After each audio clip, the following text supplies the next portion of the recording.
आपल्या शहरातील, जिल्ह्यातील आणि राज्यातील ताज्या बातम्या पाहण्यासाठी SFN न्यूज चॅनलला सबस्क्राईब करा आणि बेल आयकॉनवर क्लिक करा.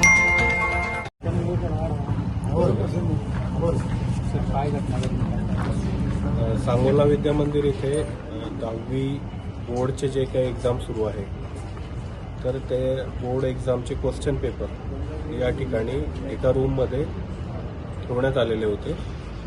रात्री 2च्या पुढे कोणीतरी अज्ञात इसमाने या रूमचा लॉक तोडून त्या क्वेश्चन पेपरच्या गठ्ठ्यातून 2 पॅकेट्स घेऊन गेलेले आहे आणि त्यामध्ये 50 क्वेश्चन पेपर आहे, अशी प्राथमिक माहिती आम्हाला मिळालेली आहे शिक्षण विभागाकडनं.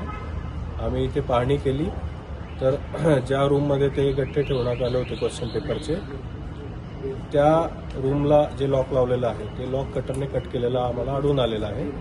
आम्ही आमचे फॉरेन्सिक एक्सपर्ट, डॉग स्क्वॉड आणि फिंगरप्रिंट एक्सपर्ट यांना बोलवलेलं आहे आणि त्यांच्या मार्फतीने आणि आमच्या लोकल पोलीस स्टेशनची टीम आणि आमची लोकल क्राईम ब्रांचची टीम यांच्या मार्फतीने पुढील तपास करत आहोत. या ठिकाणी सीसीटीव्ही सर्व बंद आहे.